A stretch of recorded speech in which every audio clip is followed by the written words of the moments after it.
Welcome to the Cloud Native Testing Podcast. I'm Ole Lansmar, your host, and I've spent years building testing tools like SoapUI and Swagger, and now I'm the CTO at TestCube, where we're redefining testing for the cloud native landscape. In this podcast, we invite people in the space to discuss with us the challenges, solutions, and best practices for testing in Kubernetes and beyond, covering automation, CI/CD, GitOps, and more. This podcast is proudly sponsored by TestCube. If you're interested about how to test cloud-native applications and infrastructure, subscribe and stay tuned. Now let's dive into the episode. Thank you for joining.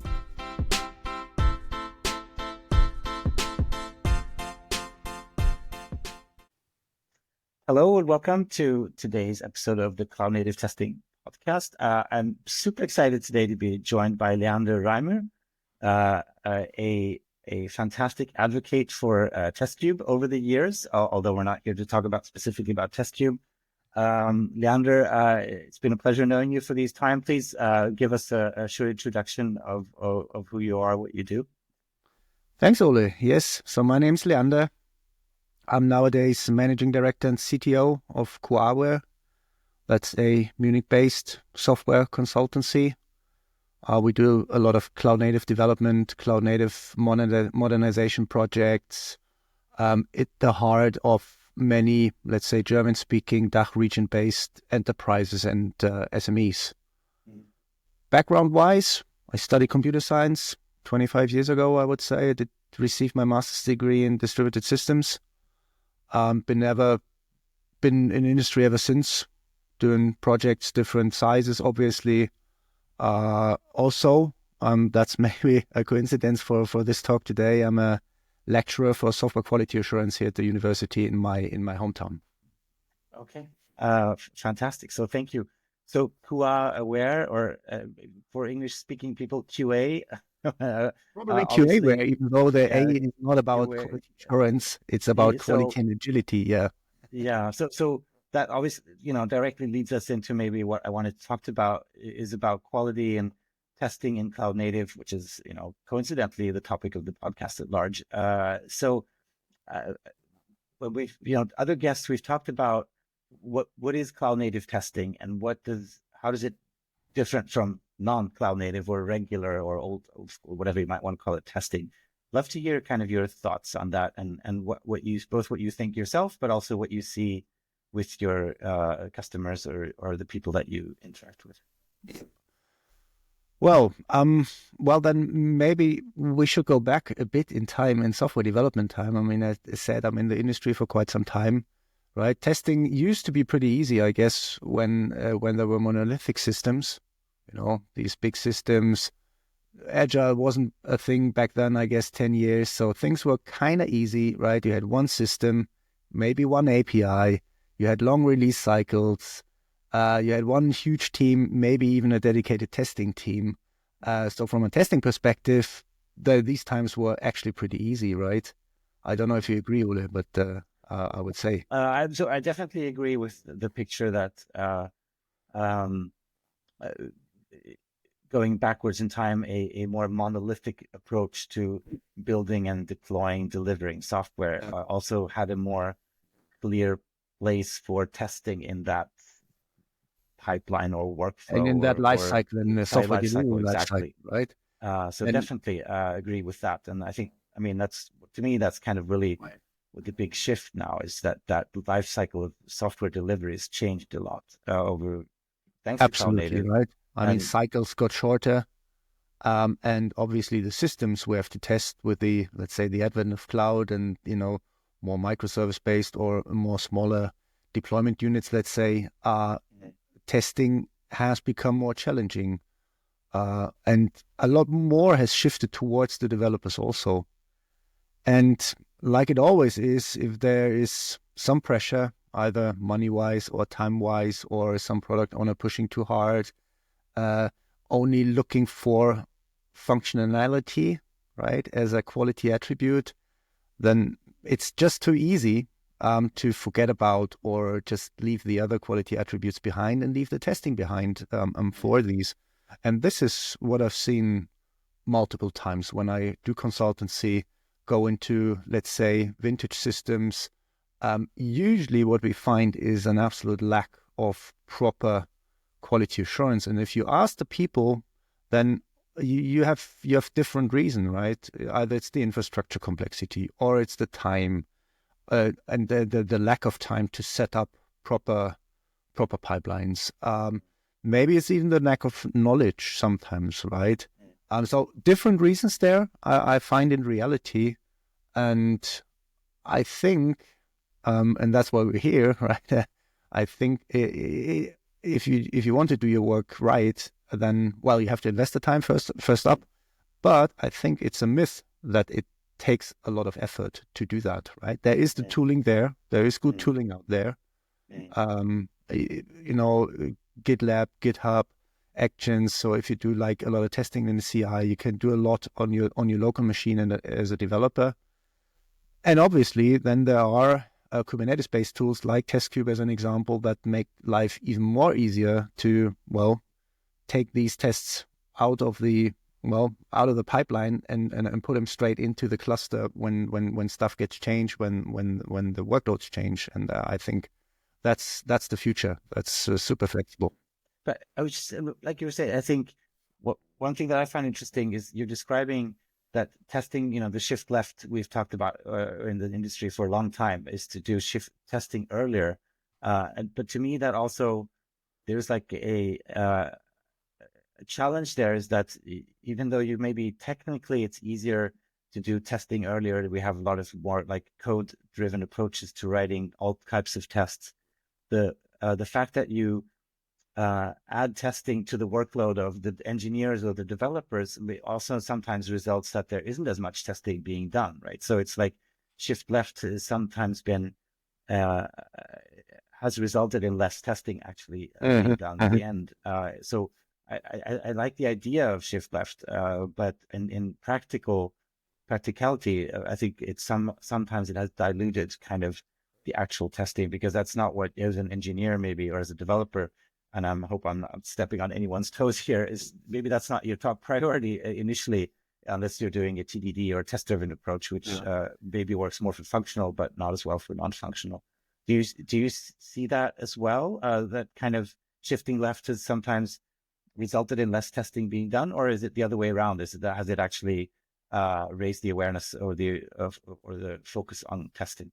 Yeah, I mean, shifting left is, in my opinion, pretty easy, but limited in what you can test, because shifting left means you usually don't have a running system. So what you can do best is like mostly static analysis, static analysis, static dependency testing, checking, if you like. So these things are easy to shift left. I guess most teams do that nowadays because they have the awareness, because many tools already bring that baked in. There's nothing to set up. Okay, so that's kind of, you get that for free. But it's more if you go to the right, speaking, right? You have something deployed, you have something running, you're close to production, then only dynamic testing it can be done, right? In acceptance testing, in end-to-end testing, in performance testing, in proper penetration and security testing.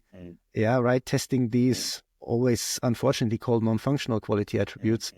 And they're not as easy. You don't get them for free. You have to do the work. You have to write the test. You maybe have to containerize them to let them run, within your environment next to the workloads you want to test. So there still is some work to be done. And again, here, you need time for this, right? And if whose responsibility is it ultimately? If maybe historically, if you say let's shift left, let's get rid of the QA team, let's let the engineers, the developers do their testing. But now, to your point, we need to insert testing into our continuous delivery pipelines, right? Maybe you're doing GitOps, or you're doing progressive delivery, or you have like tools like Captain or Cargo, where you have like quality gates and both functional and non-functional tests that need to be written and automated and executed and used. Does that suddenly fall on the DevOps persona to own that, or do we need? Is there a new QA role to be found in a cloud native world. I don't know. I'm just thinking out loud here.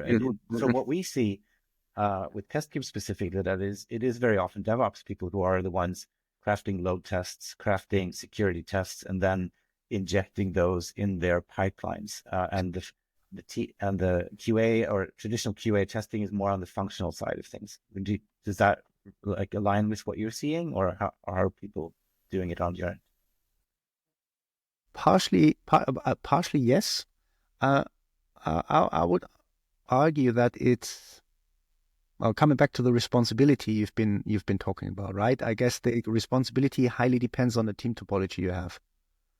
If you have like mixed teams that are responsible for everything, these ominous DevOps teams, whatever that is, right? I'm not a big fan of that term. Then yes, seemingly everyone's kind of responsible for doing that stuff. I've seen many organizations abolish test teams, which I think is a failure, is wrong. What they wanted to abolish is a dedicated testing phase after the development. That is what we wanted to get rid of. There are experts in testing. I still think that there should be specialists and experts in testing, but they should be integrated into that bi-weekly agile development cycle or whatever sprint length you have, right? They should be integrated there and do the testing along the development side. So I guess it's a matter of get your team topology right, get your responsibilities right, get your team setup right. If you are a small team, maybe a small company, then yes, it's probably like that everyone's responsible for development, for testing, for deployment. The bigger you are, I mean, the biggest of our teams is a project with roughly 60 engineers, okay? And in there, for sure, not each and every developer in that 60 engineering team is responsible for everything, right? That doesn't really work out. That is not efficient anymore. So there, let's say a separation of concerns, a separation of roles is kind of what makes you productive again. So this is what I think should be the ideal, right? Get your team set up straight, get your responsibility straight, and then it's pretty clear who's responsible for what and who's responsible for testing, right? I totally agree that someone needs to own. I mean, ultimately you would have both non-functional, functional requirements on the infrastructure application as a whole, and then someone needs to own making sure that those are enforced or validated throughout your entire pipeline. And I think what's changed maybe is how that, just the plumbing and the mechanics of that being done. And I think another thing we're seeing is like you described earlier, we've broken down our systems into microservices, into containers, and things are continuously being built and deployed, and there's this continuous flow of things going on. And what we've also seen is that people would often do like testing very late or automated very late in the life cycle, even in production, to not slow down those continuous GitOps processes or whatever tooling, whatever approach they're doing to building and deploying. They want that to be super smooth. They do very little sanity check testing through that workflow, and then when things hit production, that's when they have a more every hour they run their end-to-end tests or whatever, both functional maybe and non-functional tests as like at the end. Is that I'm always like I get it because you want to speed up the delivery cycle, but I'm also like, wouldn't that risk something bad going into production? And where do you kind of set the balance there? And I'm sure this is do you see that on your end? When I talk to people in conferences, maybe, or even at the customer side, sometimes with the internal developer teams, yes, they're, especially when you talk to maybe not so experienced developers, junior ones, freshly coming from university. Yes, there sometimes is that, we all know, maybe short-sighted opinion that it will slow down you or the development or the release cycle. I don't think that's true. That's only true if you have a sequential life cycle. First the development, then the testing, then the deployment. Then there's obviously the more you test, the more that the longer that phase becomes. So the longer the actual release or the actual deployment has to wait. But if you see testing as a continuous asynchronous swim lane, right next to development, continuously testing, as soon as something changes, you let exactly the right tests run, then that does not slow you down. That's the one thing. And then the other one, and that is, I would say, hopefully common sense in the software engineering community, term technical debt should be familiar to everyone. The longer you wait with the proper testing, or the longer you wait in finding potential issues, performance issues, security issues, whatever issues, your technical debt will accumulate. And once you hit a certain threshold, then you will be really slow, okay? Because then you have that huge pile of debt, which you then have to, work down again. And this is actually what you want to avoid. Unfortunately, there, that hill can become quite big. But when you realize, then unfortunately it's often too late, right? And that's why I say it's short-sighted, right? Definitely, and I'm pretty sure. I'm sure I've been guilty of this myself, right? So let's just get stuff out and let's fix it later, and that's a very, very short-sighted position to take. Guilty. I'm not saying I'm not doing that myself from time to time, right? But it takes some discipline to then say, okay, but now I put in a break, and now I clean up myself, and then I continue again, right? It is a thing of discipline in the end, I guess. Yes, and culture maybe also in the team, right? So that it's kind of really important maybe to work as a team, both in taking those steps to maybe sometimes accelerate, but then also and understanding the value of that maybe for the business or for a specific customer, but then also taking a step back to your point, and let's not get too far out of ourselves. We do have to clean up a little bit before we kind of take the next leap forward. I wanted to get back to something else you said. So you talked about asynchronous, continuous testing going on while you build, and it feels to me like that's really, to me, the heart of what cloud native testing is versus not. And just from a technology point of view, do you see that?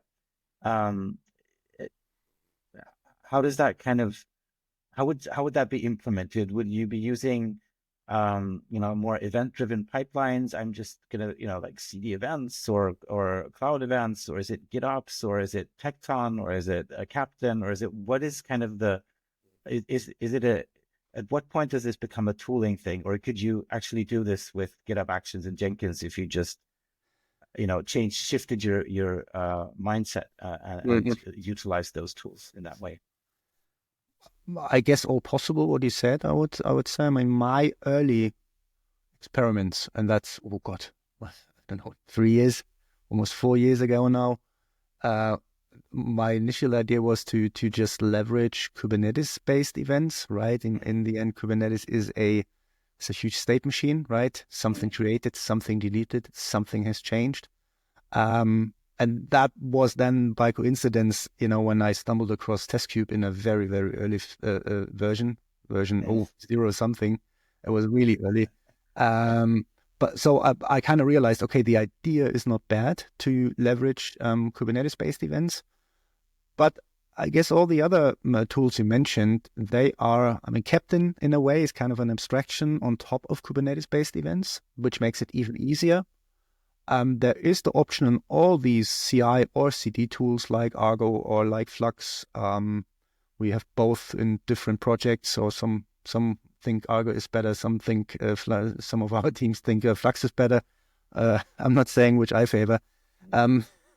But they also, obviously, when a deployment has finished, or maybe a Helm chart has been deployed, there is the option to call webhooks out of these tools also. So that's kind of an option where you could hook into and then, trigger certain tests. And yes, for simple stuff, why not use GitHub Actions to then, trigger something once hey, I have I have deployed a Docker image to that registry.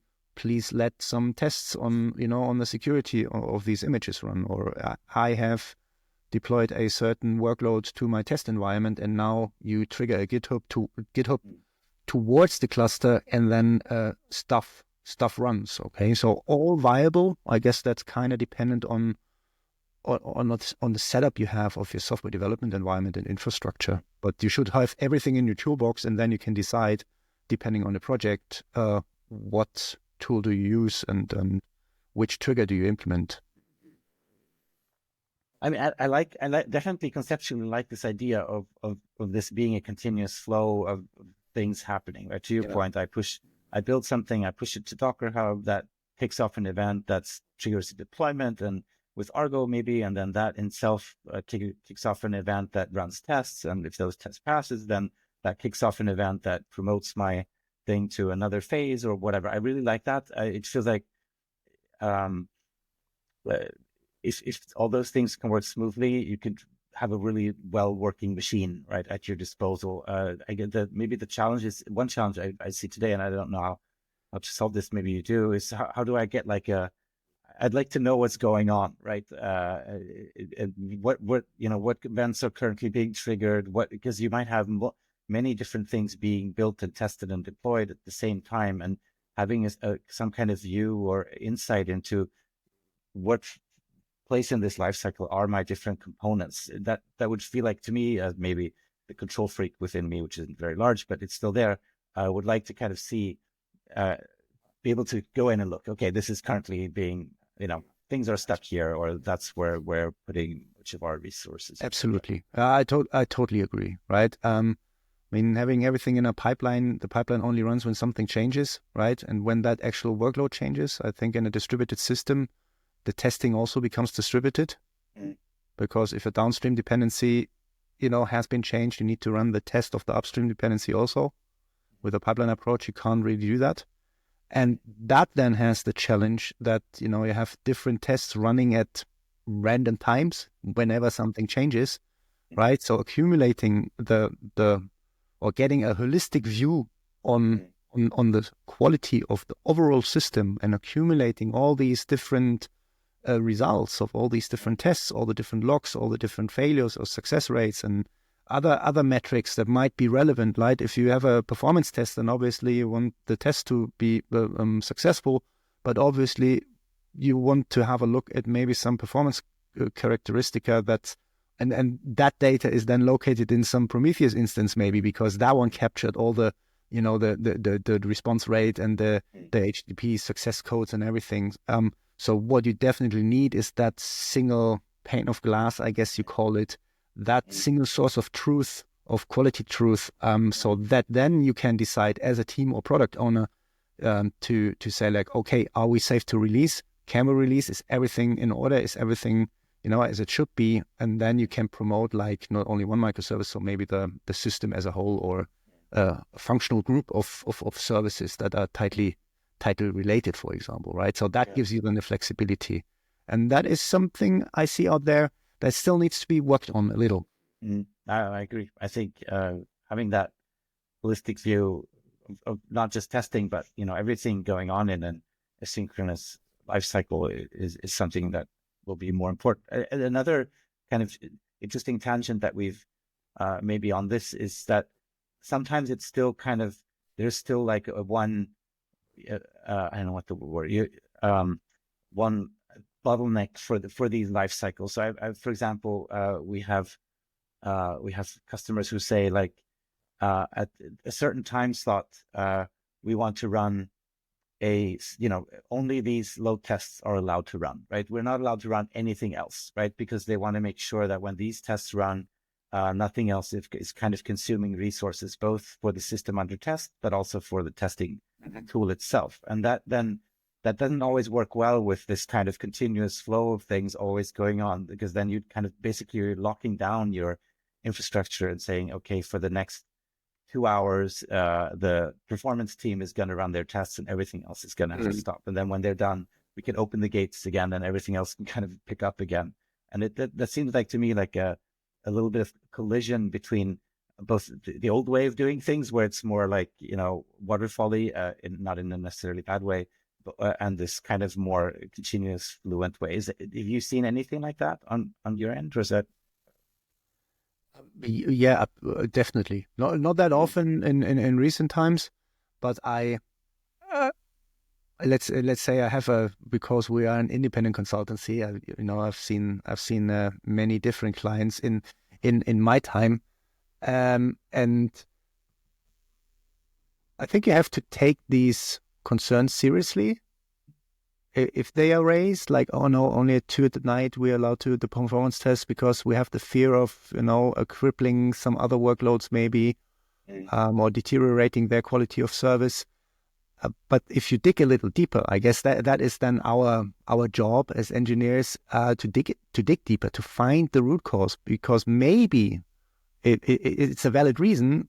Let's say because they didn't implement cluster scaling and cluster sizing probably. And of course, then your resources are limited. And then, of course, that can happen. So that is then a valid reason. And then you have to go into a discussion and say, like, hey, listen, this is all about continuous improvement here. Why not implement, I don't know, a cluster autoscaler or a similar solution, depending on which cloud provider you're on, right? Why not implement HBA for the workloads then, if this is the bottleneck? So I guess then our job is to find exactly that bottleneck, then remedy that one, so we can also improve on, well, the system stability. That's why we do tests. And also on, right, the whole test procedure and the whole software development procedure and delivery. And I think also that really highlights what you were saying earlier. I think that QA is not just, reactive, and or these tests are not just reactive, and they're part of the entire life cycle, right? Or the entire process, right? To your point, like QA can maybe help in those situations, especially if the people running the tests are, low-level experts at maybe Kubernetes and autoscaling and other things, can help, not just being constrained by the test, but also maybe can help figure out, understanding the reason for this bottleneck, and also helping finding solutions. So it's, as always, collaboration, all that kind of stuff. Exactly, and because it's so much more complex, right? This is another reason when we come back to the responsibilities, right? I would say performance tests, security tests, everything that is tightly correlated with reliability of the system. I would say definitely should have an SRE in your team, like a site reliability engineer, whose sole responsibility is to make sure that the system's running reliable, that the infrastructure reliable, and connected to that reliability are certain categories of tests, right? Or you have a security specialist, and his only reason, his only purpose in regards to testing is proactively do penetration tests, proactively go into having a look at the dependencies, monitoring different CVEs, then maybe triggering a new set of scans and whatever. And software engineers also, right? I mean, they are closely related to code, so for them it's the acceptance tests. Usually, maybe have a usability expert. His responsibility is to run usability tests, even though automation and usability testing is not super easy. Not many tools out there yet, right? But I guess usability will become a thing with that new EU regulation on accessibility and usability, right? We do have to do our homework there also, otherwise we violate that law, that regulation. We don't. Yeah, it's super interesting, because that kind of brings us also, maybe not full circle, but going back to, I know we talk a lot about automated testing, but ultimately exploratory testing or manual testing is something that's always, pushed as very important on the functional side. Somebody should be provoking your, the UI of your application to do weird things and see how it behaves. But this, I think, applies, just like you're saying, it applies to security testing, to any kind of testing. Someone that should be spending time more probing and trying to find bottlenecks or whatever, more as an exploratory testing practice, which I think is super important to keep alive and maintain in an organization, and not just rely on automated tests and through the process. And as you say, and you can combine both, right? So you need that proactive testing activity by whomever is responsible for it, right? probe, play around with the system. Once you found the regression, maybe automate it, put it into your automation system and test runner system, and then that's kind of done for the future. And then you are mental load free again, and you can focus on other issues you may find, right? So you definitely need both. You come from exploratory testing, you then automate stuff, and then you go back to exploratory testing again, right? Awesome. So on that note, thank you so much, Leander. It's been a pleasure talking to you and hearing your insights. Thank you so much, and I hope to see you at a conference or another event at sometime soon. And thanks to everyone listening. Thank you. Thanks, Ole, and thanks to the audience. Bye.